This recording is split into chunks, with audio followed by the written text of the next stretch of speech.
Hi മക്കളെ, നമ്മൾ plus two കെമിസ്ട്രിയിലെ coordination commerce എന്ന് പറഞ്ഞ ചാപ്റ്റർ കംപ്ലീറ്റ് ആയിട്ട് പഠിച്ചു തീർന്ന് കഴിഞ്ഞിരിക്കുകയാണ്. ഇനി അതിൽ നിന്നുള്ള 20 MCQ ആയിട്ടാണ് ഞാനിപ്പോൾ വന്നിരിക്കുന്നത്. ഞാനിപ്പോൾ ഓരോരോ ചോദ്യങ്ങൾ കാണിക്കുന്നതിന് മുൻപായിട്ട് വേഗത്തിൽ എന്നേക്കാൾ വേഗത്തിൽ നിങ്ങൾ എല്ലാവർക്കും ആൻസർ ചെയ്യാൻ പറ്റുന്നുള്ളതിന്റെ കാര്യം നിങ്ങൾ എല്ലാവരും കമന്റ് ബോക്സിൽ പറയുക. ഓക്കെ, ഞാൻ ഓരോ ചോദ്യങ്ങളോട്ട് കിടക്കുന്നുണ്ട്. വേഗത്തിൽ എൻ്റെ മക്കൾ എല്ലാവരും ആൻസർ പറയണം. ഓക്കെ, റെഡി കിടക്കുന്നുണ്ട്. ഒന്നാമത്തെ ചോദ്യം ഇതാണ്: K2FeCN6 is an double salt, complex salt, acid, base. ഉറപ്പായും ഈ ചാപ്റ്ററിൽ നിന്ന് വന്നിരിക്കുന്ന ചോദ്യമാണ്. ഉറപ്പായും അത് എന്താണ്, ഈ സാധനം എന്താണ്? ഡബിൾ സാൾട്ടിനെ കുറിച്ച് പഠിക്കാനുണ്ടെന്ന് അറിഞ്ഞിരിക്കേണ്ട കാര്യങ്ങളൊക്കെ ഉണ്ട് കേട്ടോ. പക്ഷേ ഇതെന്തല്ല ഡബിൾ സാൾട്ട് അല്ല എന്നുള്ള കാര്യം നമുക്ക് അറിയാം. ഡബിൾ സാൾട്ട് എന്ന് പറഞ്ഞാൽ വ്യത്യസ്തമായിട്ടുള്ള അയണുകൾ നമുക്ക് ഒരുപാട് അയണുകൾ കിട്ടുന്നതാണ്. 2 കാറ്റയോൺ 2 ആനിയോണൊക്കെ വെച്ച് നമുക്ക് കിട്ടുന്നതാണ്. ഇവിടെ എങ്ങനെയല്ല ഉണ്ടായിരിക്കുക, ഒരു കാറ്റയോൺ ഒരു ആനിയോൺ മാത്രമേ ഉണ്ടായിരിക്കുള്ളൂ. ഇങ്ങനെയുള്ള സാൾട്ടുകളെയാണെന്ന് പറയുന്നത് കോംപ്ലക്സ് സാൾട്ട് എന്ന് പറയുന്നല്ലേ. നമ്മുടെ കോർഡിനേഷൻ കോമ്പൗണ്ട് തന്നെയാണ്. ഇനി അടുത്തത് മാത്രം സ്ക്വയർ ബ്രാക്കറ്റൊക്കെ റെപ്രസെന്റ് ചെയ്തിരിക്കുന്നത്. ഡെൻസിറ്റി ഓഫ് EDTA 4- എന്ന് പറഞ്ഞാൽ എത്രയാണ്? EDTA എന്ന് പറഞ്ഞാൽ അതിന്റെ സ്ട്രക്ചർ എങ്ങനെയുള്ള കാര്യം നിങ്ങൾക്ക് എല്ലാവർക്കും അറിയണേ. ഇതൊരു പോളിഡെൻഡേറ്റ് ലിഗാൻഡ് ആണെന്നുള്ള കാര്യം നിങ്ങൾക്ക് എല്ലാവർക്കും അറിയാം. ഓക്കെ, CH2 അവർ രണ്ടുപേരും നേരെ ഓരോ നൈട്രജനിൽ കണക്ട് ചെയ്യുന്നു. ഈ നൈട്രജന്റെ ബാക്കിയുള്ള 2 പോർഷനുകൾ CH2COO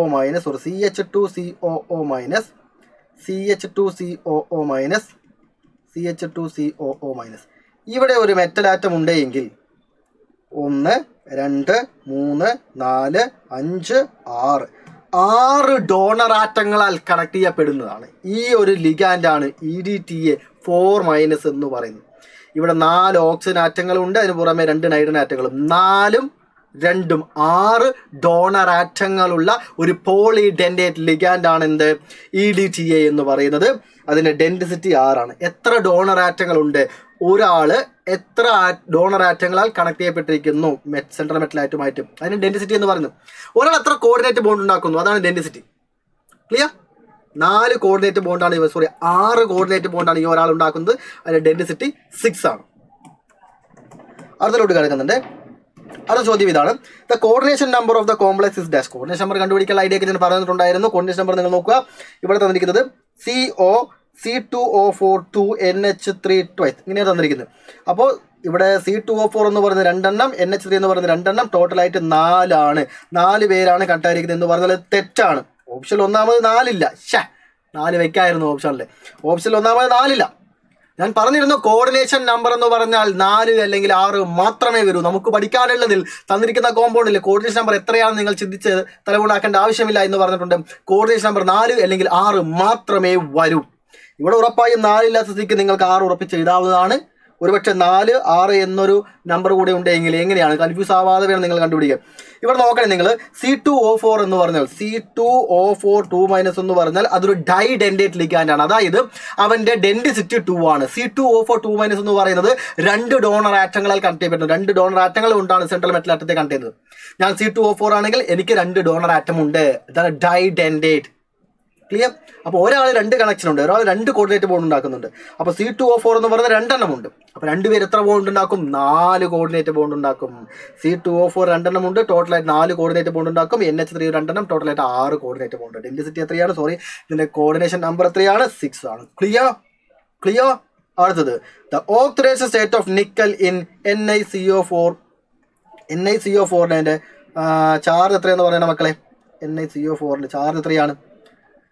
ഇതൊരു മെറ്റൽ കാർബണൈലാണ്. മെറ്റൽ കാർബണൈലുകൾക്കെല്ലാം തന്നെ മെറ്റലിന്റെ ചാർജ് 0 ആണെന്നുള്ള കാര്യം നമുക്കറിയാം. ഇവിടെ നോക്കിയാൽ നിങ്ങൾക്ക് ഒരു കാര്യം വ്യക്തമാണ്.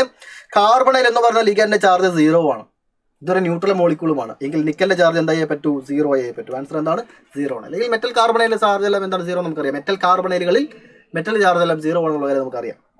അടുത്തത്, according to the Werner's theory of the coordination compounds, primary valence is ionisable. ശരിയാണ്. പ്രൈമറി വാലൻസി അയനൈസബിൾ ആണ്. സെക്കൻഡറി വാലൻസി എന്ന് പറയുന്ന സ്ക്വയർ ബ്രാക്കറ്റിനകത്ത് കിടക്കുന്നതാണ് നോൺ അയനൈസബിൾ ആണ്. അടുത്തത്, സെക്കൻഡറി വാലൻസി ഈസ് അയനൈസബിൾ. തെറ്റാണ്. ശരിയായിട്ടുള്ളതാണ് നമുക്ക് എഴുതേണ്ടത്. According to the Werner's theory ഏതാണ് ശരി? ഇതാണ് ശരി. രണ്ടാമത് തെറ്റാണ്. Primary and secondary valency are ionisable. അതും തെറ്റാണ്. പ്രൈമറി വാലൻസി മാത്രമാണ് അയനൈസബിൾ.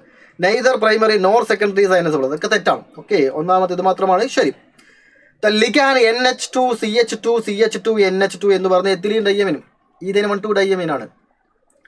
അതൊരു ബൈഡെൻഡേറ്റ് ലിഗാൻഡ് ആണോ, ട്രൈ ആണോ, ടെട്രയാണോ, പെൻഡയാണോ ചോദിക്കുന്നുണ്ട്. ഇതിന്റെ ഡെൻസിറ്റി എത്രയാണ്? 2 ആണ്. ഇവിടെ ഒരു മെറ്റൽ ആറ്റം ഉണ്ടെങ്കിൽ ഈ നൈട്രജനും ഈ ഹൈഡ്രജനും വഴി 2 ബോണ്ടാണ് ഒരാൾ ഉണ്ടാക്കുക. രണ്ട് ബോണ്ടാണ് ഒരാൾ ഉണ്ടാക്കുന്നത്. ഇത് ഈ നൈട്രജൻ വഴി ഒരു ബോണ്ട്, ഈ നൈട്രജൻ ഒരു വഴി ബോണ്ട്. അപ്പോൾ ഡൈഡെൻഡേറ്റ് എന്നാണ് പറയുക, അഥവാ ബൈഡെൻഡേറ്റ് എന്നാണ് പറയുക. ഇതിന്റെ ഡെൻസിറ്റി എത്രയാണ്? 2 ആണ്. അടുത്തത് among the following which are ambidendate ligand. താഴെ തന്നിരിക്കുന്നത് ഏതാണ്? ആംബിഡെൻഡേറ്റ് ലിഗാൻഡ് എന്നാണ് പറയുന്നത്. EDTA4- എന്ന് പറയുന്നത് ഒരു പോളിഡെൻഡേറ്റ് ലിഗാൻഡ് ആണ്, ആംബിഡെൻഡേറ്റ് ലിഗാൻഡ് അല്ല. H2 എന്ന് പറഞ്ഞ ഒരു മോണോഡെൻഡേറ്റ് ലിഗാൻഡ് ആണ്, ഓക്സിജൻ വഴിയാണ് കണക്ട് ആവുന്നത്.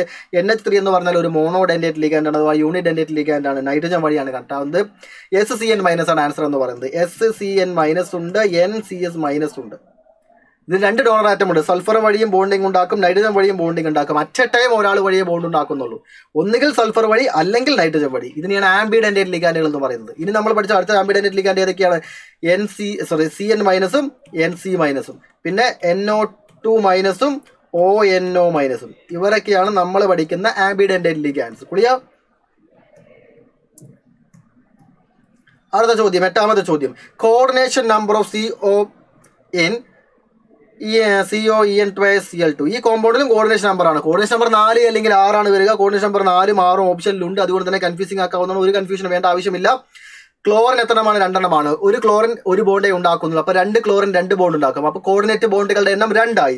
ഇനി EN എന്ന് പറഞ്ഞാൽ ഈഥൈൻ 1,2 ഡൈയമീൻ ആണ്. ഇതിലൂടെയും സെൻട്രൽ മെറ്റൽ ആറ്റമായി ബോണ്ട് ഉണ്ടാക്കും. അതൊരു ഡൈഡെൻഡേറ്റ് ലിഗാൻഡ് ആണ്. EN എന്ന് പറഞ്ഞാൽ ഒരു ഡൈഡെൻഡേറ്റ് ലിഗാൻഡ് ആണ്. ഒരാൾ 2 ബോണ്ട് ഉണ്ടാക്കുന്നുണ്ട്. അപ്പോൾ ഒരു EN 2 ബോണ്ട് ഉണ്ടാക്കിയാൽ ഇവിടെ 2 EN ആണുള്ളത്, അല്ലേ? ക്ലിയർ? 2 EN ആണുള്ളത്. അപ്പോൾ ടോട്ടലായിട്ട് 4 ബോണ്ടാണ് ഇവൻ ഉണ്ടാക്കുന്നത്. നമ്പർ ഓഫ് കോർഡിനേറ്റ് ബോണ്ടാണ് കോർഡിനേഷൻ നമ്പർ, അല്ലാതെ നമ്പർ ഓഫ് ലിഗാൻസ് അല്ല. നമ്പർ ഓഫ് ലിഗാൻസ് എന്ന് പറഞ്ഞാൽ EN 2, ക്ലോറിൻ 2. അപ്പോൾ ടോട്ടലായിട്ട് 4 എന്ന് വിചാരിക്കും. ഇതെല്ലാം ഇതിന്റെ കോർഡിനേഷൻ നമ്പർ. കോർഡിനേഷൻ നമ്പർ എന്ന് പറഞ്ഞാൽ നമ്പർ ഓഫ് കോർഡിനേറ്റ് ബോണ്ട് ആണ്. അപ്പോൾ EN എന്ന് പറഞ്ഞാൽ 2 എണ്ണമുണ്ട്, ഒരാൾ 2 ബോണ്ട് ഉണ്ടാക്കും. അപ്പോൾ 2 EN 4 ബോണ്ട് ഉണ്ടാക്കും. 2 ക്ലോറിനും കൂടെ ചേർന്നാൽ total 6 coordinate bond. Coordination number 6 ആണ്. ക്ലിയർ? അടുത്ത ചോദ്യം, 9ാമത്തെ ചോദ്യത്തിലോട്ട് കിടക്കുന്നുണ്ട്. Assign the primary valency and secondary valency of the metal in NiCO4. Tetra carbonyl നിക്കലാണ്. Tetra carbonyl nickel 0. ഇതൊരു മെറ്റൽ കാർബണൈലാണ്, അതുകൊണ്ട് തന്നെ ഇതിന്റെ പ്രൈമറി വാലൻസി 0. ഓക്സിഡേഷൻ നമ്പർ ആണ് പ്രൈമറി വാലൻസി, കോർഡിനേഷൻ നമ്പർ ആണ് സെക്കൻഡറി വാലൻസി. ഇതിന്റെ ഓക്സിഡേഷൻ നമ്പർ എത്രയാണ്? 0 ആണ്. അതുകൊണ്ട് തന്നെ പ്രൈമറി വാലൻസി 0. ഒരൊറ്റ ഓപ്ഷനേ ഉള്ളൂ, അത് തന്നെ ശരി. സെക്കൻഡറി വാലൻസി എത്രയാണ്? 4 ആണ്. കോർഡിനേഷൻ നമ്പർ ആണ് സെക്കൻഡറി വാലൻസി, അതുകൊണ്ട് തന്നെ 0ഉം 4ഉം ആണ് ആൻസർ. അടുത്ത ചോദ്യം, which of the following ligand forms a chelate? Chelate ligand ഏതാണ്? ചിലേറ്റ് റിംഗ് ഫോം ചെയ്യുന്നത് ആരാണ്? ഒരു ലിഗാൻഡ്, അത് 2 ഡോണർ ആറ്റം ഉണ്ട്. അറ്റ് എ ടൈം 2 പേര് ബോണ്ടിങ്ങിൽ ഏർപ്പെടുന്നു വിചാരിക്കുക. ഇതിലൂടെയും ബോണ്ട് ഉണ്ടാക്കുന്നു, ഇതിലൂടെയും ബോണ്ട് ഉണ്ടാക്കുന്നുണ്ട്. എങ്കിൽ ഇങ്ങനെ ഒരു റിംഗ് ഫോം ചെയ്യും. ഇതിനെയാണ് ചിലേറ്റ് റിംഗ് എന്ന് പറയുന്നത്. അങ്ങനെയുള്ള ലിഗാൻഡുകളെയാണ് ചിലേറ്റ് ലിഗാൻഡ് എന്ന് പറയുന്നത്. ഓക്കെ, നമ്മൾ പഠിക്കുന്ന EN ആയിക്കോട്ടെ, അല്ലെങ്കിൽ C2O4 2- ആയിക്കോട്ടെ, മെറ്റലുമായിട്ട് ഇങ്ങനെയും ബോണ്ട് ഉണ്ടാക്കും, അല്ലേ? മെറ്റലുമായിട്ട് 2 ബോണ്ട് ഉണ്ടാക്കുന്നുണ്ട്. ഇങ്ങനെ ഒരു റിംഗ് ഫോം ചെയ്യും. EN എന്ന് പറയുന്നത് 2 ബോണ്ട് ഉണ്ടാക്കുന്നുണ്ട്. അപ്പോൾ ഇങ്ങനെ ഒരു റിംഗ് ഫോം ചെയ്യും. ഇവിടെയും ഇതുപോലെ റിംഗ് പോയി. ഈ റിങ്ങിനെയാണ് ചിലേറ്റ് റിംഗ് എന്ന് പറയുന്നത്. ഇങ്ങനെയുള്ള ലിഗാൻഡുകളാണ് ചിലേറ്റ് ലിഗാൻഡ് എന്ന് പറയുന്നത്. Okay, C2O4 ഓപ്ഷനിലുണ്ട്. ആൻസർ ഇത് തന്നെയാണ്. ബാക്കിയെല്ലാം മോണോഡെൻഡേറ്റ് ലിഗാൻഡുകളാണ്. അവർക്ക് ചിലേറ്റ് റിംഗ് ഉണ്ടാക്കാൻ സാധിക്കില്ല. ഇങ്ങനെയുള്ളവയ്ക്കാണ് 2 ബോണ്ടൊക്കെ ആകുന്ന സമയത്ത് മോർ സ്റ്റേബിൾ ആയിരിക്കും. ആ കാര്യം എല്ലാം അറിഞ്ഞിരിക്കുക. അടുത്ത question, which of the following is A neutral ligand? Neutral ligand ആണ്. ഇത് തമാശയുള്ള ചോദ്യമാണ്. ഇവിടെ സൈൻ കാണുമ്പോൾ തന്നെ അറിയാം, ഇതെല്ലാം മൈനസ് ചാർജുകളാണ്. മൈനസ് ഇല്ലാതെ തന്നെ ന്യൂട്രൽ ഉണ്ട്. ചുമ്മാ രസകരമായിട്ടൊരു ചോദ്യത്തിന് വേണ്ടി മാത്രം ഒന്ന് ഉൾപ്പെടുത്തിയെന്നുള്ളൂ, വലിയ കാര്യമൊന്നുമില്ല. പക്ഷേ ഇങ്ങനെയുള്ള ചോദ്യങ്ങളും വന്നിട്ടുണ്ട് എന്നുള്ളത് ഓർക്കുക. നമുക്ക് വിചാരിക്കും ഇത്ര ഈസികളൊന്നും എക്സാമിന് വരില്ല, എന്തോ തെറ്റ് പറ്റിയിട്ടുണ്ട്, നമ്മളെല്ലാവരും H2O എന്ന് മാർക്ക് ചെയ്താൽ ബാക്കി ഏതോ ആയിരിക്കും ശരി എന്നൊക്കെ തോന്നാം. എക്സാം ടെൻഷൻ എന്തും തോന്നാം. ആക്ച്വലി കൺഫ്യൂസ് ആവേണ്ട ആവശ്യമേ ഇല്ല. ഇതൊക്കെ മൈനസ് ചാർജുള്ളതാണ്. ഇതൊക്കെ ആനിയോണിക് ലിഗാൻഡുകളാണ്. ഇതാണ് ന്യൂട്രൽ ആയിട്ടുള്ള ലിഗാൻഡ്. ക്ലിയർ? അടുത്ത ചോദ്യം ഇതൊക്കെ എടുക്കുന്നുണ്ട്. The correct IUPAC name of the coordination compound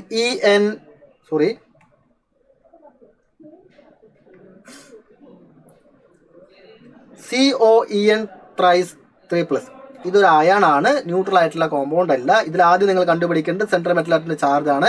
നോക്കുക, ഇവിടെ ലിഗാൻഡിന്റെ ചാർജ് 0 ആണ്. പിന്നെ ഈ മൊത്തം 3+ ഇവനെ വരണമെന്നുണ്ടെങ്കിൽ ആരുടെ ചാർജ് ആയിരിക്കും 3+? കോബാൾട്ട് ചാർജ് 3+ ആയിരിക്കും. ഇവിടെ അപ്പോൾ കോബാൾട്ട് ചാർജ് 3+ വരാം. EN എന്ന് പറഞ്ഞാൽ അതിന്റെ പേര് ഈഥൈൻ 1,2 ഡൈയമീൻ ആണ്. ഈഥൈൻ 1,2 ഡൈയമീന്റെ എണ്ണത്തെ സൂചിപ്പിക്കാൻ ഡയോ ട്രയോ ഒന്നും നമ്മൾ ഉപയോഗിക്കില്ല എന്ന് പറഞ്ഞിട്ട്, മറിച്ച് ബിസ്, ട്രിസ്, ടെട്രാക്കിസ് ആണ് ഉപയോഗിക്കുക. EN-ൽ മാത്രം നമുക്ക് പഠിക്കാനുള്ളതിൽ EN-ൽ മാത്രം. അപ്പോൾ ട്രിസ് വെച്ച് സ്റ്റാർട്ട് ചെയ്തായിരിക്കണം. അതുകൊണ്ട് തന്നെ ട്രൈ എന്ന് പറയുന്നത് ഇത് വരില്ല എന്ന് നമുക്ക് നോക്കാം. ബാക്കി ഇതൊക്കെ ട്രിസ് ആണ്. നമുക്ക് നോക്കാം. ട്രിസ് നമുക്ക് പേരിടാമല്ലോ, പിന്നില്ല കാര്യം. Trees ethane 1,2-diamine cobalt 3 iron. Trees ethane 1,2-diamine cobalt 3 iron എന്നതാണ് വേണ്ടത്. Trees ethane 1,2-diamine cobalt 3 iron. ഈ എമ്മിൻ്റെ ഒക്കെ എണ്ണം ശ്രദ്ധിക്കണേ, അതൊക്കെ നമുക്ക് പണി കിട്ടും. 2 എം വേണം, ശരിയാണ്. സംഭവം ഇത് ശരിയാണല്ലോ. ഇനി അടുത്തത് വല്ലതും നമ്മൾ കൺഫ്യൂസിങ് ആവുന്നുണ്ടോ നോക്കാം. ഇത് ഉറപ്പായി വരില്ല എന്നറിയാം. ട്രീസ് ഈതേൻ 1,2-diamine cobalt 3 അല്ല, ഇതൊരു അയൺ ആണ്, ന്യൂട്രൽ മോളിക്യൂൾ അല്ല. അയൺ എന്നുള്ളത് കൊണ്ടാണ് ഇത് തന്നെയാണ് അപ്പോഴും നിൽക്കുന്നത്. ശരിയാണ്, ഇതാണ് ഒന്നാമതാണ് ശരി. ഇനി അടുത്ത് trees ethane 1,2-diamine cobalt 2 iron. തെറ്റാണ്, cobalt 2 അല്ല, cobalt 3 അല്ലേ. ഓപ്ഷൻ എ ആണ് ശരി. അടുത്തത് which of the following isomer will give the white precipitate with BaCl2 solution. മക്കളെ നോക്കണടാ, BaCl2 എന്ന് പറയുന്നത് BaSO4 ആയിക്കഴിഞ്ഞാൽ അതാണ് വൈറ്റ് precipitate ഉണ്ടാക്കുക. BaCl2 മിക്സ് ചെയ്തപ്പോൾ വൈറ്റ് precipitate ഉണ്ടായി എന്ന് പറഞ്ഞാൽ BaCl2 എന്തായിട്ട് മാറി? BaSO4 ആയിട്ട് മാറി. അപ്പോൾ ഇവിടെയുള്ള ക്ലോറിനുകളെ മാറ്റിയിട്ട് പകരം ആര് വന്നു? സൾഫേറ്റ് വന്നു, SO4 വന്നു. SO4 നമ്മളുടെ ഈ കോമ്പൗണ്ടുകളിൽ SO4 തരണമെന്നുണ്ടെങ്കിൽ നമ്മുടെ കോമ്പൗണ്ടിന്റെ വെളിയിലായിരിക്കണം SO4 ഉണ്ടായിരിക്കുക. എങ്കിൽ മാത്രമേ ഈ SO4 ഇതിൽ നിന്നും പോവുള്ളൂ. അയണൈസബിൾ ആണ്, വെളിയിൽ കിടക്കുന്നവരൊക്കെ അയണൈസബിൾ ആണ്. അപ്പോൾ വെളിയിൽ കിടക്കുന്ന ഈ SO4 പോയിട്ട് ഈ ക്ലോറിന്റെ ഭാഗത്ത് പോകുള്ളൂ. ക്ലിയർ? BaCl2 നമ്മുടെ കോർഡിനേഷൻ കോമ്പൗണ്ടിൽ ചേർത്താൽ അത് BaSO4 ആയിട്ട് മാറണം. ഈ ക്ലോറിനെ മാറ്റി അവിടെ ആര് വരണം? SO4 വരണം. SO4 വരണമെന്നുണ്ടെങ്കിൽ ഉറപ്പാണ് മക്കളെ, സ്ക്വയർ ബ്രാക്കറ്റിനകത്ത് ആയിരിക്കില്ല SO4. സ്ക്വയർ ബ്രാക്കറ്റിനകത്തുള്ള SO4 പുറത്തോട്ട് വരില്ല, കാരണം അത് നോൺ അയനൈസബിൾ ആണ്. സ്ക്വയർ ബ്രാക്കറ്റിന് വെളിയിലായിരിക്കണം ആരുണ്ടായിരിക്കുന്നത്? SO4 ഉണ്ടായിരിക്കണം. അപ്പോൾ തന്നിരിക്കുന്ന കോമ്പൗണ്ടിന് പുറത്ത് SO4 ഉള്ള ആരോ ആണ് ആൻസർ. നമുക്ക് നോക്കാം. ഇത് സ്ക്വയർ ബ്രാക്കറ്റിനകത്താണ്, ഇത് വരില്ല. സ്ക്വയർ ബ്രാക്കറ്റിന് വെളിയിലാണ്, ഇത് വരും. അടുത്തതോ സ്ക്വയർ ബ്രാക്കറ്റിനകത്താണ്. കാരണം ഇവരെല്ലാം സ്ക്വയർ ബ്രാക്കറ്റിനകത്തായത് കൊണ്ട് അതൊന്നും അയണൈസബിൾ അല്ല, അയണുകളായിട്ട് മാറില്ല, റിയാക്ട് ചെയ്യില്ല. സ്ക്വയർ ബ്രാക്കറ്റിനകത്ത് സേഫ് ആണ്. വെളിയിൽ കിടക്കുന്ന SO4 ആണ് അയണൈസബിൾ ആവുക. അത് പുറത്തോട്ട് പോയിട്ട് BaCl2 റിയാക്ട് ചെയ്യും, BaSO4 ഉണ്ടാവും. ക്ലിയർ? PTNH34 CuCl2 ഇതൊരൊറ്റ കോമ്പൗണ്ട് ആണ്. ആൻഡ് മറ്റൊരു കോമ്പൗണ്ട് അതേപോലെ തന്നിരിക്കുന്നു, ആർ നോൺ ആസ് ഐസോമർ. ഇത് ഏത് ടൈപ്പ് ഐസോമർ? ഞാൻ പറഞ്ഞിട്ടുണ്ട്, കാറ്റയോണിക് പാർട്ടും ആനിയോണിക് പാർട്ടും സ്ക്വയർ ബ്രാക്കറ്റ് ആയാൽ, നമ്മുടെ കോർഡിനേഷൻ സ്ഫിയറുകളായാൽ അവർ എന്ത് ഐസോമർസം കാണിക്കും? കോർഡിനേഷൻ ഐസോമർസം കാണിക്കും. കാറ്റയോണുകൾ സെൻട്രൽ മെറ്റൽ ആറ്റങ്ങൾ അങ്ങോട്ടും ഇങ്ങോട്ടും എഴുതിയാൽ ആൻസർ ആയി. ഇവിടെയുള്ള PT മാറ്റി ഇവിടെ CU എന്ന് എഴുതുക, ഇവിടെ PT എന്ന് എഴുതുക. ഇവിടെ PT ഇവിടെ CU എന്ന് എഴുതി കഴിഞ്ഞാൽ അതല്ല ഇവിടെ എഴുതിയിരിക്കുന്നത്. CU എന്ന് എഴുതിയിട്ട് PT എഴുതിയിട്ടുണ്ട്. ആനിയോണിക് പാർട്ടും കാറ്റയോണിക് പാർട്ടും കോർഡിനേഷൻ സ്ഫിയറുകളാണെങ്കിൽ ഉറപ്പായും അവർ എന്ത് കാണിക്കും? കോർഡിനേഷൻ ഐസോമറിസം കാണിക്കും. അടുത്തത്, the name of the linkage isomer of CONH35NH2 Cl2 will be. ഇതിന്റെ ലിങ്കേജ് ഐസോമർ എഴുതാനാണ് പറയുന്നത്. ലിങ്കേജ് ഐസോമറിസം ആരാണ് കാണിക്കുക? എങ്ങനെയുള്ള ലിഗാൻഡുകൾ ഉള്ളപ്പോഴാണ് ലിങ്കേജ് ഐസോമറിസം കാണിക്കുക? വ്യത്യസ്തമായിട്ടുള്ള ലിങ്ക് വരണമെന്നുണ്ടെങ്കിൽ ആംബിഡെന്റേറ്റ് ലിഗാൻഡ് ആയിരിക്കണം. ഇവിടെ ഏതാണ് ആംബിഡെന്റേറ്റ് ലിഗാൻഡ് മക്കൾ? ഇവിടെ ഏതാണ് ആംബിഡെന്റേറ്റ് ലിഗാൻഡ്? NO2 ആണ്. ആക്ച്വലി ഇതിന്റെ പേരെന്താണ്? പെൻറ്റമൈൻ. ഈ കോമ്പൗണ്ടിന്റെ പേരെന്താണ്? പെൻറ്റമൈൻ നൈട്രിറ്റോ N cobalt 3 ക്ലോറൈഡ്. ഈ നൈട്രിറ്റോ Nനെ മാറ്റി നൈട്രിറ്റോ O ആക്കിയാൽ, ഇതിന്റെ O ആക്കിയെന്ന് പറഞ്ഞാൽ ONO ആക്കിയാൽ ഇതിന്റെ അയണൈസേഷൻ ഐസോമറായി. അതായത് പെൻറ്റമൈൻ നൈട്രിറ്റോ O cobalt 3 ക്ലോറൈഡ്. ഇത് ഓപ്ഷനിൽ ഉണ്ടോ നോക്കാം. ഇതിന്റെ അയണൈസേഷൻ ഐസോമറിനെ കുറിച്ചാണ് ലിങ്കേജ് ഐസോമറിന്റെ പേരാണ് എഴുതാൻ പറഞ്ഞിരിക്കുന്നത്. പെൻറ്റമോണോ ഇതൊക്കെ തെറ്റാണ്. Pentammine നൈട്രിറ്റോ chloride കോബാൾട്ടേറ്റ്. ക്ലോറൈഡ് ഒക്കെ വെളിയിൽ കിടക്കുന്നില്ല, അവരൊക്കെ എങ്ങനെ വരുമോ? ഇത് തെറ്റാണ്. Pentammine nitrito O cobalt 3 chloride. Exactly ഈ സാധനമാണ്, C ആണ്. അടുത്ത ചോദ്യത്തിലോട്ട് കിടക്കുന്നുണ്ട്, which of the following complex species is not expected to exhibit optical isomerism? Geometric isomerism കാണിക്കുക എന്ന് പറഞ്ഞാൽ, നിങ്ങളോട് വരയ്ക്കാൻ പറഞ്ഞാൽ നിങ്ങൾ സിസും ട്രാൻസും വരയ്ക്കുന്നു. അതിൽ ഒരാൾ മാത്രമേ ഒപ്റ്റിക്കൽ ഐസോമറിസം കാണിക്കൂ. സിസ് ആണോ ട്രാൻസ് ആണോ ഒപ്റ്റിക്കൽ ഐസോമറിസം കാണിക്കുക? നമുക്ക് എല്ലാവർക്കും അറിയാം സിസ് ആണ് ഒപ്റ്റിക്കൽ ഐസോമറിസം കാണിക്കുക. ട്രാൻസിന്റെ മിറർ ഇമേജ് എടുത്താൽ ഒരു വ്യത്യാസവും നമുക്ക് കിട്ടില്ല. മറിച്ച് എന്തിൻ്റെയാണ്? സിസിന്റെ ഒപ്റ്റിക്കൽ ഐസോമർ എടുത്തു എന്ന് പറഞ്ഞാൽ നമുക്ക് വ്യത്യാസം കാണും. ആ കോമ്പൗണ്ടിന്റെയും മിറർ ഇമേജിന്റെയും വ്യത്യാസം ഉണ്ടായിരിക്കും. അത് ആക്ച്വലി സിസിലും ട്രാൻസിലും സിസ് ആണ് ഒപ്റ്റിക്കൽ ഐസോമറിസം കാണിക്കുക. സിസ് ആണ്. ഒരൊറ്റ ഓപ്ഷൻ അതേ ഉള്ളൂ, കൺഫ്യൂസിങ് ആകാൻ ഒന്നുമില്ല. ബാക്കിയെല്ലാം ട്രാൻസുകളായതുകൊണ്ട് വേറെ ഒന്നും നോക്കാനില്ല. റെഡി? സിസ്. അടുത്തത് 17ാമത്തെ, when 1 mole of CrCl2.6H2 is treated with the excess of AgNO3, 3 moles of AgCl are obtained. മനസ്സിലായോ? CrCl3.6H2 എന്ന് പറയുന്ന ഒരു കോമ്പൗണ്ടിനെ എക്സസ് ആയിട്ടുള്ള AgNO3 റിയാക്ട് ചെയ്തപ്പോൾ അവിടെ നമുക്ക് 3 മോൾ AgCl കിട്ടി. അങ്ങനെയാണെങ്കിൽ ഈ കോമ്പൗണ്ടിന്റെ ഫോർമുല എഴുതാനാണ് പറയുന്നത്. അതായത് ഒരു ക്രോമിയവും ഇവിടെ നോക്കിയേ, ഒരു ക്രോമിയം 3 ക്ലോറിൻ 6 വാട്ടർ മോളിക്യൂൾ ഇതുള്ള ഒരു കോംപ്ലക്സ് കോമ്പൗണ്ട് ഏതായിരിക്കും? നോക്ക്, ഇതിലേതായിരിക്കും? CrCl3 H3 ഒരു 3 എണ്ണം അകത്ത്, ബാക്കി H2O വെളിയിൽ, ഇവിടെ ഒരു 2 ക്ലോറിൻ, പുറത്ത് 2 ക്ലോറിൻ, എന്തൊക്കെയോ ആണ് എഴുതിയിരിക്കുന്നത്. വ്യക്തമായും കൃത്യമായിട്ട് ഞാൻ നിങ്ങൾക്ക് എന്താണെന്ന് പറഞ്ഞുതരാം. ഈ കോമ്പൗണ്ട് AgNO3 റിയാക്ട് ചെയ്താൽ നമുക്ക് 3 moles ഓഫ് AgCl കിട്ടുമെന്ന്. 3 moles of AgCl 3 moles of AgCl കിട്ടുമെന്ന്. 3 മോൾ AgCl കിട്ടണമെന്നുണ്ടെങ്കിൽ ആ കോമ്പൗണ്ടിൽ നിന്ന് 3 ക്ലോറിനുകൾ പുറത്തോട്ട് വരണ്ടേ? നമ്മുടെ കോർഡിനേഷൻ കോമ്പൗണ്ടിൽ നിന്ന് 3 ക്ലോറിനുകൾ പുറത്തോട്ട് വരണം. ഉറപ്പിക്കാം 3 ക്ലോറിനുകൾ നമ്മുടെ സ്ക്വയർ ബ്രാക്കറ്റിന്റെ വെളിയിലാണ്, വെളിയിൽ Cl3. അങ്ങനെയുള്ള ആരെങ്കിലും ഉണ്ടോ നോക്കുക. അപ്പം തന്നെ ആൻസർ. 3 ക്ലോറിനുകൾ വെളിയിലുണ്ടോ നോക്കുക. ഇതാണ് 3 ക്ലോറിനുകൾ വെളിയിലുണ്ട്. Cr സെക്കൻഡറി വാല്യൂ 6 ആണ്. അപ്പോൾ H2O എന്ന് പറഞ്ഞാൽ 6 ഉള്ളിലുണ്ടായിരിക്കും. വ്യക്തമായോ? അപ്പോൾ ഇവിടെ ഉണ്ടാകുന്ന പ്രൊഡക്റ്റിന്റെ അടിസ്ഥാനത്തിൽ, പ്രൊഡക്റ്റ് എന്തുണ്ടാവുന്നതിന്റെ അടിസ്ഥാനത്തിൽ എത്ര ക്ലോറിൻ ഉള്ളിൽ വേണം, എത്ര ക്ലോറിൻ വെളിയിൽ വേണം എന്ന് നിങ്ങൾക്ക് തീരുമാനിക്കാം. ഇതേ തന്നെ വേറെ രീതിക്ക് ചോദിക്കുക. ഇവിടെ നമുക്ക് എന്താണ് പറയുക, 1 മോൾ AgCl കിട്ടുന്നുള്ളൂ. 1 മോൾ AgCl കിട്ടുന്നുള്ളൂ എന്ന് പറഞ്ഞാൽ 1 ക്ലോറിനെ പുറത്തോട്ട് വരുന്നുള്ളൂ, 1 ക്ലോറിനെ റിയാക്ട് ചെയ്യുന്നുള്ളൂ. അപ്പോൾ സ്ക്വയർ ബ്രാക്കറ്റിന്റെ വെളിയിൽ 1 ക്ലോറിനും സ്ക്വയർ ബ്രാക്കറ്റിനകത്ത് 2 ക്ലോറിനും ആയിരിക്കും ഉണ്ടായിരിക്കുക. സ്ക്വയർ ബ്രാക്കറ്റിനകത്ത് കിടക്കുന്ന ക്ലോറിനുകൾ റിയാക്ട് ചെയ്യില്ല. വ്യക്തമായി മനസ്സിലായെന്ന് വിചാരിക്കുന്നു. അടുത്തത്, identify the incorrect statement for the behaviour of ethane 1,2-diamine as a ligand. Incorrect statement എഴുതാനാണ് പറയുന്നത്. ഈഥേൻ 1,2-diamine എന്ന് പറഞ്ഞാൽ നമ്മുടെ EN, കുറെ നേരം നമ്മൾ EN കുറിച്ച് പറഞ്ഞുകൊണ്ടിരിക്കുന്നുണ്ട്. ന്യൂട്രൽ ലിഗാൻഡ്, ശരിയാണ്, ഒരു ന്യൂട്രൽ ലിഗാൻഡ് ആണ്, ചാർജ് ഇല്ല.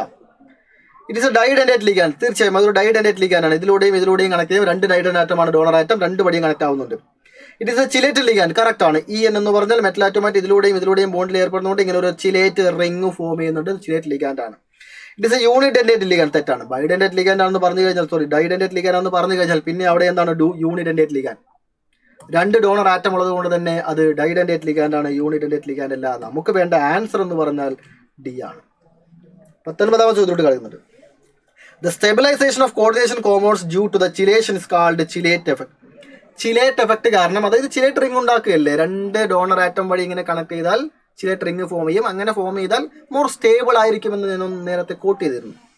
Which of the following is the most stable complex species? ഈ താഴെ തന്നിരിക്കുന്നതിൽ ആരാണ് സ്റ്റേബിൾ?